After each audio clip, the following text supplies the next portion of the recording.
বাচ্চা কাচ্চা যখন বড় হয়ে যায় তখন মা বাবার দায়িত্ব মনে হয় আরো দিন দিন বেড়ে যায়। যখন বাচ্চা পেটে আসে তখন মনে হয় যে পেটের থেকে বের হয়ে গেলে একটা দায়িত্ব শেষ, কিন্তু না, বাচ্চা যখন বড় হয় তখন আরো বেশি দায়িত্ব বাড়ে। তো রোজার প্রথম পরীক্ষা ছিল, তো এমন জোর তুফান ছিল কুমিল্লাতে, আমি ওকে নিয়ে যাওয়ার সময় মনে হয় পুরো অন্ধকার হয়ে গেছে। 10টার দিকে ওরে নিয়ে গেছিলাম। তারপরে বাসায় এসে দেখি আমার আম্মু 2টা মাছ রাখছে, এত বড় বড় মাছগুলা, অনেকগুলো ডিম হয়েছে।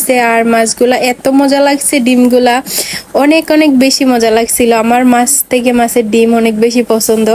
আর আমার আম্মুরে বলতেছিলাম যে একটা মাছের ডিম দিয়ে দাও, এখন রান্না করে ফেলবো। তারপর আমার আম্মু দিয়ে দিছে, ডিম দিয়ে ঝুল ঝুল রান্না করছি। আর এমনি ডিমকে শুকনো শুকনো বাজি করছি, অনেক মজা লাগে। আর এই যে দেখেন আমার মেয়ে আর মার কত ভালোবাসা, মাশাল্লাহ মাশাল্লাহ।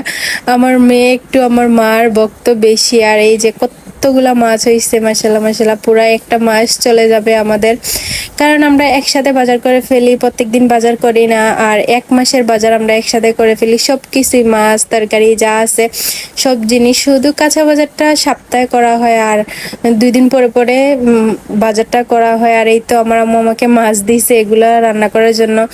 আর রোজা স্কুল থেকে চলে আসছে, তার জন্য রোজাকে এখানে মুরগির মাংস রান্না করা ছিল, আর সাথে তরকারি কম ছিল। আর জল দিয়ে ওকে ভাতগুলা মেখে দিয়ে দিতেছিলাম যে তুমি এখন খেয়ে ফেলো, ভাত রান্না করে তোমাকে, তরকারি রান্না করে তোমাকে ভাত দিব, তুমি এগুলা খেয়ে তারপরে গোসল করতে চলে যাও।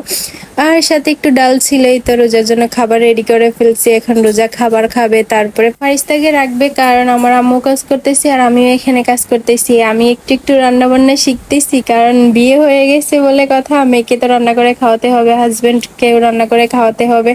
2 দিন পরে তো আর মা থাকবে না যে মা আমাদেরকে রান্না করে খাওয়াবে। তো আমি যেভাবেই পারি ওইভাবেই রান্না করি। আমার রান্না করতে গেলে একটা জিনিসের সমস্যা হয়ে যায়, কারণ আমি লবণটা একটু বেশি দিয়ে ফেলি। আমার লবণ দিতেই মন চায়, দিতেই মন চায়, দিতেই মন চায়। কার সাথে এমন হয় অবশ্যই কমেন্ট করে জানাবেন। একদিন কি হয়েছে, আমার ভাইয়ার ফ্রেন্ড আসছিল আমাদের বাসায়, তো আমার ভাবি অসুস্থ ছিল। তো ভাবি অসুস্থ থাকার কারণে আমি তরকারি যেটা রান্না করছি ওইটাতেও লবণ হয়েছে, মাছ যেটা রান্না করছি ওইটাতেও লবণ হয়েছে, মানে 2টা 3টা তরকারি রান্না করছি সবগুলোতেই লবণ হয়েছে। তারপরে ভাইয়া বলতেছে যে ডিমবাজি করে দাও, ডিমবাজি করে দিলে ভাত খেতে পারবে, আর এগুলাতে লবণ বেশি হয়ে গেছে, খাইতে পারবে না। তো লাস্টে যে ডিমবাজিটা করছি, ডিমবাজিতে লবণ বেশি হয়ে গেছে। আহারে, আমার লবণ এত ভালো লাগে কেন, আমি লবণ এত দিতে ভালোবাসি। আপনারা কি এরকম হন নাকি? প্লিজ একটু কমেন্ট করে জানাবেন। আর আমার ভিডিওটা যদি ভালো লাগে অবশ্যই লাইক এন্ড ফলো করে পাশে থাকবেন। আপনাদের ভালোবাসা সাপোর্ট ছাড়া আমি কখনো এগিয়ে যেতে পারবো না। আর আজকের ভিডিওটা এই পর্যন্তই। সবাই ভালো থাকবেন, সবাইকে আসসালামু আলাইকুম, আল্লাহ হাফেজ।